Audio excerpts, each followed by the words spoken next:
हरिओम हरिओम हरिओम। परब्रह्म परमात्मने नमः। श्री गणेशाय नमः। श्री गुरुचरण कमलेभ्यो। सज्जनों, मैंने अनुभव किया है कि मेरे जीवन में मुझ पर ईश्वर की बड़ी अपार कृपा रही है, क्योंकि मुझे बचपन से ही साधु संतों, महात्माओं, सिद्ध महापुरुषों और विद्वानों का संपर्क मिला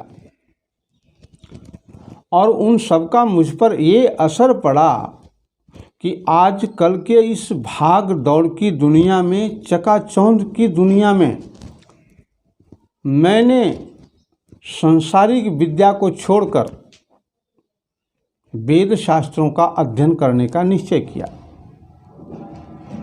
और अपनी अथक परिश्रम से मैंने शास्त्री की, उसके बाद आचार्य की और वेद शास्त्रों का अध्ययन किया। परंतु इन सब के बाद मुझे पूरी संतुष्टि नहीं हुई, क्योंकि जब मैंने अपने मन में विचार किया कि इतना विद्वान होने के बावजूद भी, इतना ज्ञान हासिल करने के बाद भी मैंने समाज के लिए क्या किया है, जगत कल्याण के लिए क्या किया, तो मेरा मन बहुत दुखी हुआ और मैंने ये निश्चय किया कि किसी न किसी तरीके से मैं अपनी विद्या को जन कल्याण के काम में लगाऊं। पर समस्या थी कि आप तक संबंध कैसे बनाऊं, संपर्क कैसे बनाऊं। आजकल विज्ञापन की दुनिया में पैसों की ज़रूरत पड़ती है, इसलिए मैंने सोशल मीडिया का सहारा लिया और आपसे जुड़ने का निश्चय किया। यूट्यूब पर मैंने ज्ञान गंगा शास्त्री जी चैनल बनाया और उस पर मैं तरह तरह की वीडियो बनाकर आप लोगों के सामने रखने का निश्चय किया, क्योंकि परोपकार से बड़ा धर्म कुछ नहीं होता।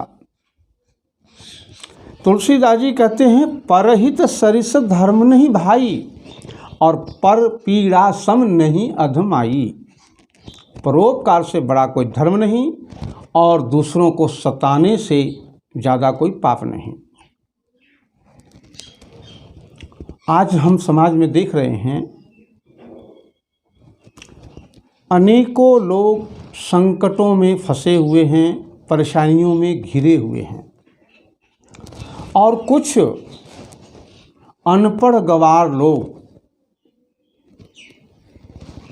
ज्योतिषी बनकर, तांत्रिक बनकर और तरह तरह के बाबों का ढोंग रचाकर समाज को दोनों हाथों से लूटने में लगे हुए हैं। आपके घर में आपके पितर नाराज हैं, आपके घर में पितृदोष है, आपके पड़ोसी ने आपके घर में कुछ कर दिया है, अनेकों उलूल झुलूल बातें बता करके लोगों को ठग रहे हैं, केवल ठग रहे हैं। लोग बेचारे जो दुखी हैं वो इनके चक्कर में आ जाते हैं, पैसा खर्च करते हैं, परेशानियां उठाते हैं, लेकिन इनको लाभ कोई नहीं होता। और इस तरह से ज्योतिषी और कर्मकांडी तो बदनाम हो ही रहे हैं, साथ में हमारा शास्त्र भी बदनाम हो रहा है। इसलिए मैंने आप लोगों के सामने शास्त्रों में से निकालकर कुछ ऐसे उपाय लाया हूँ, जिसके करने से एक तो आपका खर्चा बचेगा और शास्त्रीय उपायों से आपका पूरी तरह लाभ भी होगा। तो आइए सबसे पहले हम उन समस्याओं पर विचार करते हैं जिनकी वजह से आम दुनिया परेशान है। ये समस्याएं, सवाल है कि आती कहाँ से हैं। तो गोस्वामी जी ने साफ तौर पर ये मानस में लिखा है कि काहू न को सुख दुख कर दाता, निज कृत कर्म भोग सब भ्राता। कोई किसी को न तो दुख देता है न सुख देता है, सभी लोग अपने ही कर्मों के भोग को भोगते हैं। तो इसका मतलब दुख कर्म की वजह से आते हैं। इनके अलावा भी कुछ और भी कष्ट होते हैं, दैहिक, दैविक और भौतिक। दैहिक कष्ट वो होता है जो शरीर में कष्ट आता है, वो दैहिक कष्ट है। दैविक जो देवी देवताओं के प्रकोप से आते हैं, वो दैविक कष्ट होता है। और भौतिक, मौसम के खराबी से, जलवायु के अनुकूल ना होने से हमें तरह तरह की बीमारियों आदि का सामना करना पड़ता है। तो इस प्रकार से इनके अलावा जब ग्रह, ये जो 9 सूर्य आदि ग्रह हैं, ये ग्रह भी जब प्रतिकूल हो जाते हैं तो अपना बुरा प्रभाव हमारे ऊपर देते हैं। अब कोई ग्रह अनुकूल है या प्रतिकूल है, हम जाने कैसे? तो इसके लिए तो हमें जन्म कुंडली की जरूरत पड़ेगी। पर मेरे हिसाब से 90% लोग ऐसे हैं जिनके पास जन्म की तिथि ही नहीं है। जन्म कुंडली की बात तो दूर रही, अपनी राशि तक पता नहीं है। तो ये लोग कैसे जाने कि हमारा ग्रह ठीक है या खराब है? तो इसके लिए हमें उन समस्याओं को पहचानना पड़ेगा, क्योंकि हर ग्रह की समस्या अलग अलग होती है। तो वैसे तो 9 ग्रहों में कोई भी ग्रह जब अशुभ स्थिति में होंगे तो अपना बुरा प्रभाव देंगे, लेकिन इनमें से शनि, राहु और केतु मुख्य रूप से ये अपना अशुभ प्रभाव ज़्यादा दिखाते हैं और हमारे जीवन में तरह तरह की परेशानियां उत्पन्न करते हैं। शनि, राहु और केतु। तो मेरा कहने का मतलब ये है कि जितनी समस्याएं आती हैं उनमें से अधिकतर समस्याओं का कारण शनि, राहु और केतु होते हैं।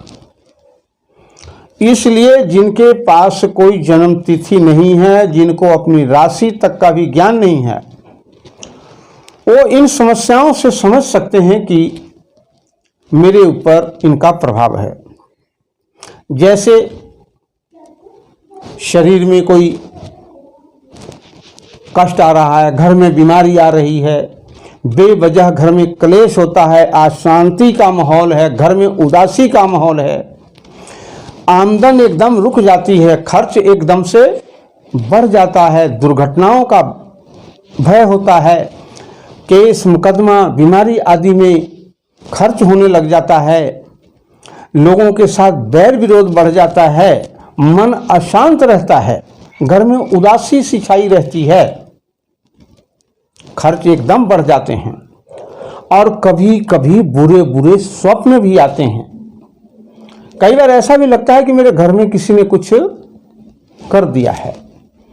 परंतु सत्य यही है कि जब भी राहु का प्रभाव बढ़ेगा तो राहु एक छाया ग्रह है, घर में इस प्रकार का माहौल बनेगा।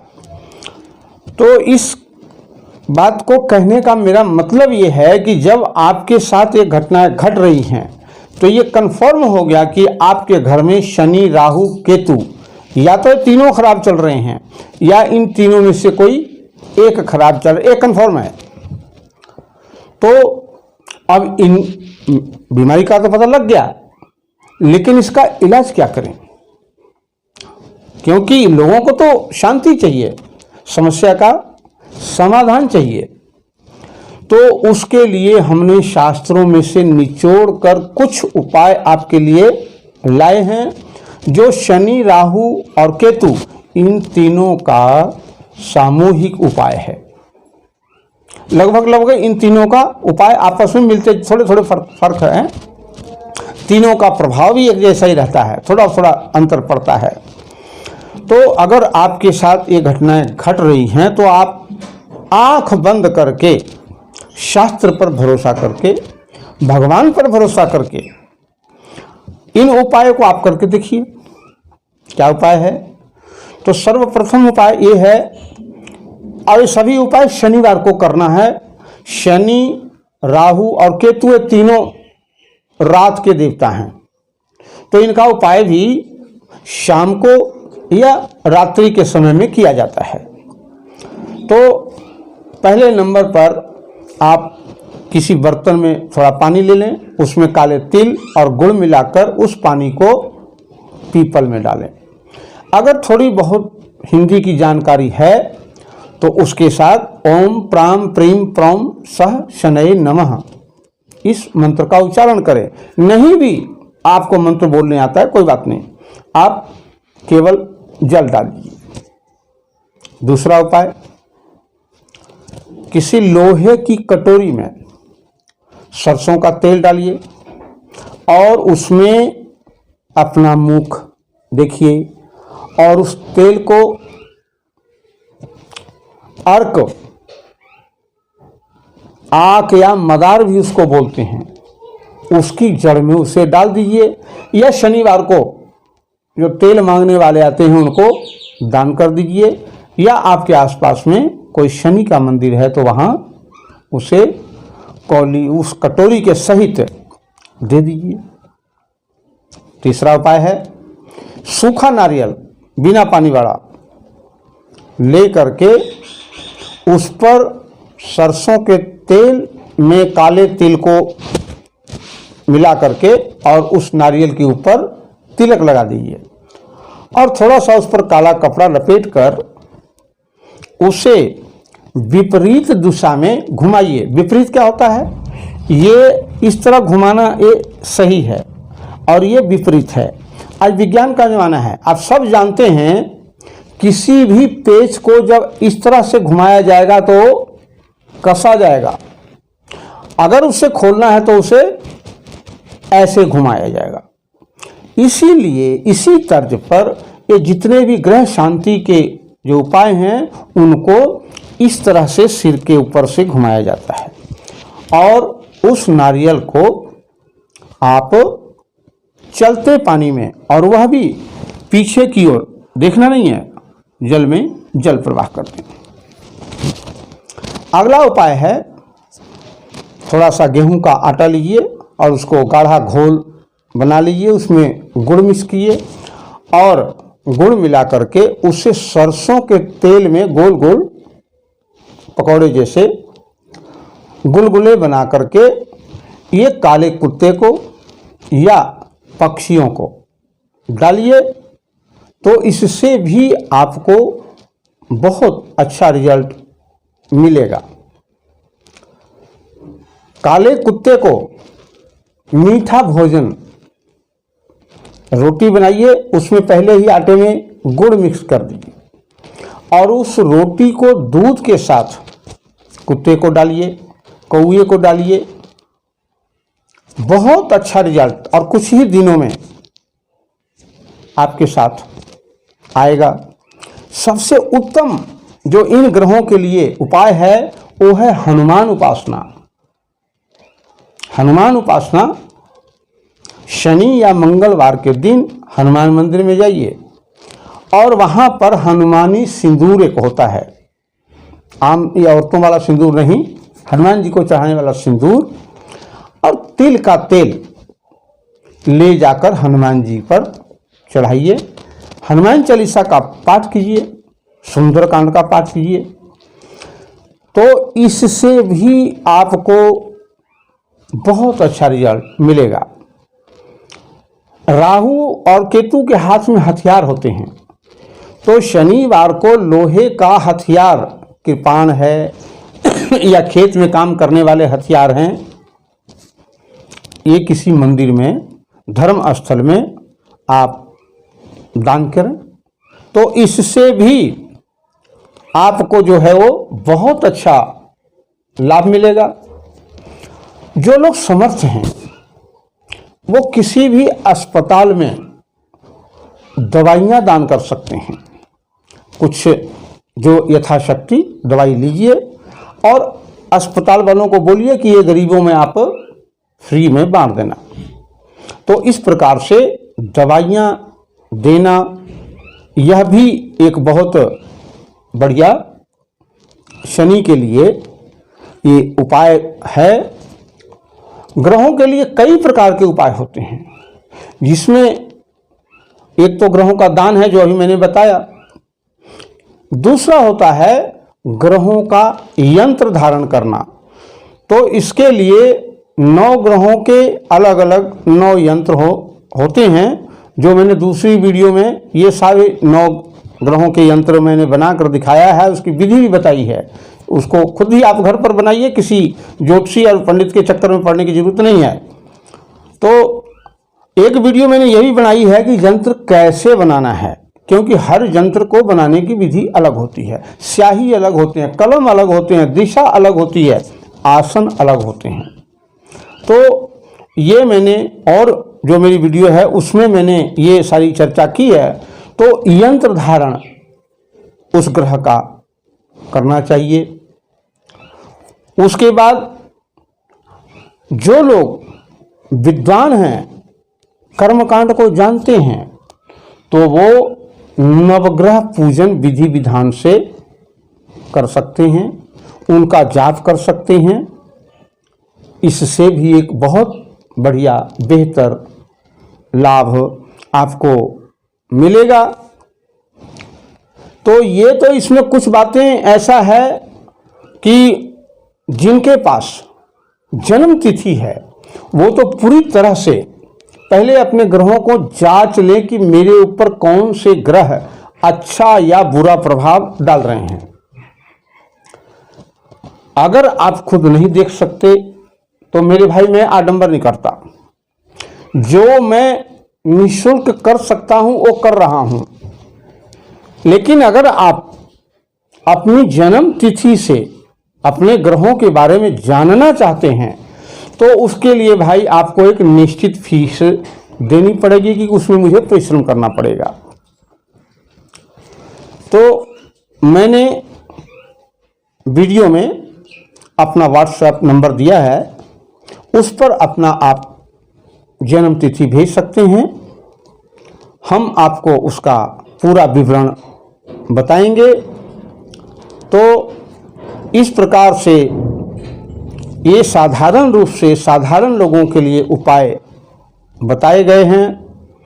बाकी जो है हम अगली वीडियो में आपसे रूबरू होंगे। बस एक ही प्रार्थना है, आप चैनल को सब्सक्राइब करें, लाइक करें और बेल आइकन को जरूर दबाएं कि जब भी मैं वीडियो बनाऊं तो आप तक मैसेज पहुंच जाए। जय श्री राम।